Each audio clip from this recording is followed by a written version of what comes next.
இழந்த பிறகுதான் புரிந்தது, அது போகவில்லை, நம்மை விட்டு மெதுவாக ஒதுங்கியது.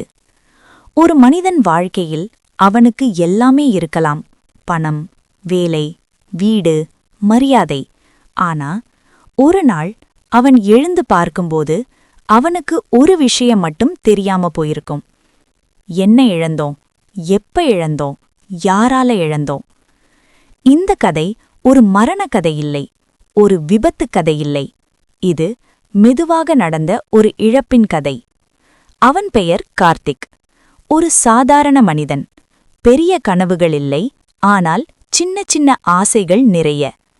காலை 6 மணிக்கு எழுந்து அதே பஸ், அதே சாலை, அதே ஆபீஸ், அதே முகங்கள்.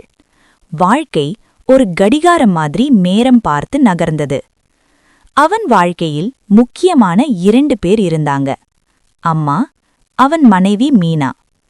அம்மா அதிகம் பேச மாட்டாள், ஆனா அவன் வீட்டுக்குள் வந்ததும் சாப்பிட்டியான்னு கேட்காம இருக்க மாட்டாள்.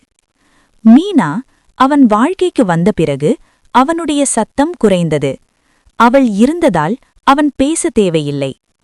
ஒரு நாள் ஆபீஸ்ல ஒரு ப்ரமோஷன், சின்ன ப்ரமோஷன், ஆனா அவனுக்கு அது பெரிய விஷயம். அன்று இரவு வீட்டுக்கு வந்து அவன் சொன்னான், அம்மா, எனக்கு ப்ரமோஷன்.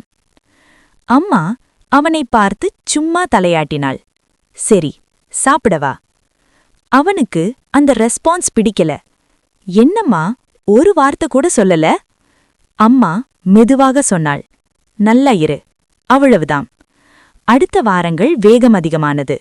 வேலை, meeting, targets, calls, pressure. Meena இரவு அவன் வரலன்னு அம்மாவோட சேர்ந்து சாப்பிட ஆரம்பிச்சாள். அவன் வருவான்னு காத்திருக்க வேண்டாம், அம்மா சொன்னாள். அவன் வீட்டுக்கு வந்ததும் அம்மா தூங்கியிருப்பாள். மீனா ஒரு பிளேட் வைத்திருப்பாள். ஒரு நாள் அவன் வீட்டுக்கு வந்தபோது அம்மா படுக்கையில் இல்லை. எங்கம்மா? மீனா சும்மா சொன்னாள், மாலையில கொஞ்சம் தலை சுத்துன்னு சொன்னாங்க, அதனால டாக்டர் கிட்ட கூட்டிட்டு போனேன். அவன் ஏன் என்கிட்ட சொல்லலேன்னு கேட்டான். மீனா அமைதியா சொன்னாள், நீ பிஸின்னு நினைச்சேன். அந்த வார்த்தை அவனுக்கு அப்போ வலிக்கல. அடுத்த நாள் அம்மா மருத்துவமனையில். Doctors, reports, numbers, BP, sugar. அவன் ஃபைல் கையிலும் ஃபோன்ல கால் பேசிக்கிட்டே ஐசியூ வாசல்ல நின்றான். டாக்டர் சொன்னார், ஸ்ட்ரெஸ், ஏஜ் ஃபேக்டர், நேரத்துக்கு மருந்து. அவன் சரி டாக்டர்னு சொன்னான். அன்று இரவு அம்மா அவனை பார்த்தாள்.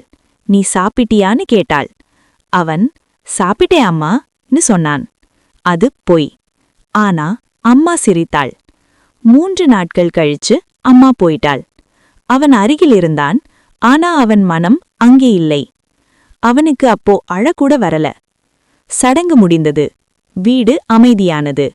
மீனா அம்மாவிடத்துல அதே வேலை செய்ய ஆரம்பித்தாள். சாப்பாடு, மருந்து, வீடு. ஒரு நாள் அவன் லேட்டா வந்தான். மீனா கேட்டாள், இன்னைக்கு டின்னர்? அவன் வேண்டாம்னு சொன்னான். அவள் எதுவும் பேசல. அடுத்த மாதம் அவனுக்கு அனதர் ப்ரமோஷன். அவன் வீட்டுக்கு வந்து எனக்கு ப்ரமோஷன்னு சொன்னான். மீனா சிரித்தாள். சரி, அவ்வளவுதான். அவனுக்கு அந்த சரி அம்மாவின் நல்லா இரு மாதிரி இருந்தது. நாட்கள் போனது. ஒரு நாள் அவன் வீட்டுக்கு வந்தான். வீடு அமைதி. மீனான்னு கூப்பிட்டான். பதிலில்லை. மேசையில ஒரு காகிதம். நான் போயிட்டேன். உன்னை விட்டு இல்லை, உன் வாழ்க்கை ஓட்டத்திலிருந்து. நீ என்னை இழந்ததா நினைக்காத. நீ என்னை கவனிக்க நிறுத்திட்ட. மீனா. அந்த நாள் அவன் உணர்ந்தான். இழப்பு ஒரே நாள்ல நடக்கல, அது மெதுவா நடந்தது. நாம் கவனிக்காம இருந்தப்போ நடந்தது. இழப்பு எப்பவும் மரணத்தால வரல. சில நேரம் நம்ம மௌனத்தால வரும், நம்ம பிஸியான வாழ்க்கையால வரும், நம்ம பிறகு பேசலாம்னு சொன்ன வார்த்தையால வரும். இந்த கதை உங்களுக்கு யாரையாவது நினைவூட்டினா இன்னும் நேரம் இருக்கு. இந்த மாதிரி அமைதியான உண்மை வாழ்க்கை கதைகள் உங்களுக்கு பிடித்திருந்தா தமிழன் ஐக்யூ ஸ்டோரீஸ்க்கு சப்ஸ்கிரைப் பண்ணுங்க. இந்த கதை உங்களை நினைக்க வைத்த வரியை கமெண்ட்ஸ்ல சொல்லுங்க.